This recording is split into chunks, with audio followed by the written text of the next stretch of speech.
আজকে ঘুরতে গিয়েছিলাম। ঘুরতে গিয়ে আমি দেখেন কি নিয়ে আসছি, সজনে ফুল।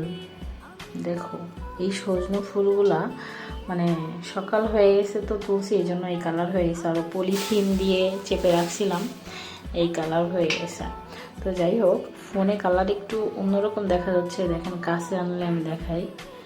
এই যে এগুলা খেতে এত মজা, আর বিশেষ করে এগুলা যদি হালকা একটু সেদ্ধ করে রোদ্রে শুকানো যায়, এগুলা খেতে আরও বেশি মজা হয়। তো যাই হোক, এগুলো এখন আমি একটা একটা করে আবার বাসায় আনছি। এখন সুন্দর করে একটা একটা করে বাছবো, বেছে ধুয়ে তারপর অনেক সুন্দর করে রান্না করব। আমি যেখানেই যাই, যা পাই তুলে নিয়ে বাসায় চলে আসি, বাসায় এসে সেগুলাই খাই। ইদানিং কি হয়েছে জানেন? ইদানিং হয়েছে বিশেষ করে 5-6 দিন একদম একটানা শুধু শাক পাতা খেয়ে আছি। শুধু যা পাই তাই মনে করেন যে ওটা দিয়েই ভাত খেয়ে নিই একদম পেট ভরে।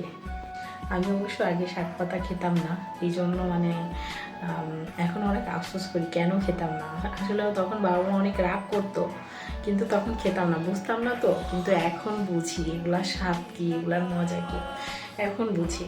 ঠিক আছে, এগুলো আগে আমি টোটালি খাইতাম না, যার কারণে আমার আব্বু খুব বকতো।